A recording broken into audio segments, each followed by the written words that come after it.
ইন্ডিয়ার কতটুকু পড়ছে কিনা পশ্চিমবাংলা মানুষের অনেকটাই পড়ছে। কলকাতা, আমাদের এই বনগাঁ, আমাদের এই টোটাল পেট্রাপোল বর্ডারে যত মানুষ আছে, এই যে যত দেখছেন সবাই কিন্তু আমরা এখানে বাংলাদেশের উপরেই নির্ভর। তারা না আসলে দুটো পয়সা তো ঘরে তো নেওয়া যায় না, বউ বাচ্চাগুলো সবাই আছে। সেই হিসাব করে দেখতে গেলে সত্যি কথা বলতে অর্থনৈতিক অবস্থা খুবই খারাপ। আমরা অনেক সময় ধরে এখানে বসে আছি, একটা প্যাসেঞ্জার নেই, ইনকাম পত্র খুব খারাপ। এভাবে চললে কিভাবে চলবে? আমাদের তো খুবই অবস্থা খারাপ। বাড়ি বউ বাচ্চা আছে, তাদের নিয়ে সংসার চালানো, পড়াশোনা, বাচ্চাদের খুবই অবস্থা খারাপ।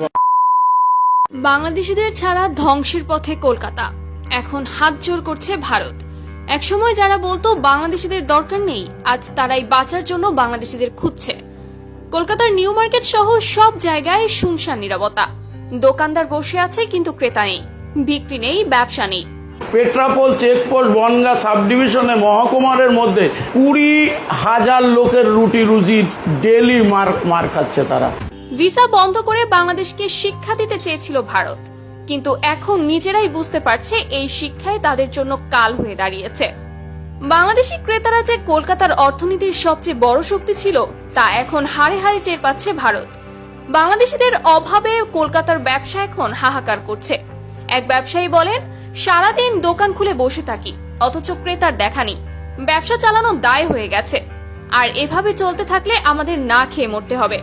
মার্কুস স্ট্রিটে যত হোটেল আছে, যত রেস্টুরেন্ট আছে, যত ঠেলাওয়ালা আছে, রিক্সাওয়ালা আছে, অটোওয়ালা আছে, যার যার ব্যবসা ছিল সব বন্ধ, শূন্য হয়ে গেছে। আরেকজন হতাশ কণ্ঠে বললেন, এতদিন ভাবিনি বাংলাদেশিরা আমাদের ব্যবসার প্রাণ। এখন বুঝতে পারছি তারা যে আমাদের জন্য কতটা গুরুত্বপূর্ণ। হোটেল রেস্টুরেন্ট ব্যবসায় ধস। আগে বাংলাদেশিদের কারণে মাসের পর মাস হোটেল বুক থাকতো, আর এখন হোটেল মালিকরা কাঁদছে। এক হোটেল মালিক বলেন, কলকাতার হোটেল 70% ব্যবসা বাংলাদেশিদের উপর নির্ভরশীল ছিল। এখন সেই বাংলাদেশিরা নেই, কিভাবে চলবো আমরা? রেস্টুরেন্ট মালিকেরও একই অবস্থা। আগে দিনে 200 থেকে 300 বাংলাদেশি খেতে আসতো, এখন হাতে গোনা কয়েকজন। এভাবে চলতে থাকলে আমরা কিভাবে বাঁচবো?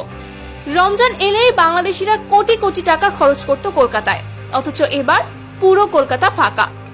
ভারতীয় গণমাধ্যম পর্যন্ত স্বীকার করেছে কলকাতার ব্যবসার 50 থেকে 55% বাংলাদেশিদের উপর নির্ভরশীল, আর এখন সব ধসে গেছে।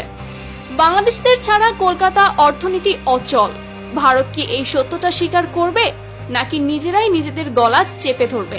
বাংলাদেশিদের ফেরানো ছাড়া কলকাতার সামনে কি আর কোনো পথ আছে, নাকি কলকাতার বাজার চিরতরে ধ্বংস হবে? কমেন্টে আপনার মতামতটি অবশ্যই জানাতে ভুলবেন না।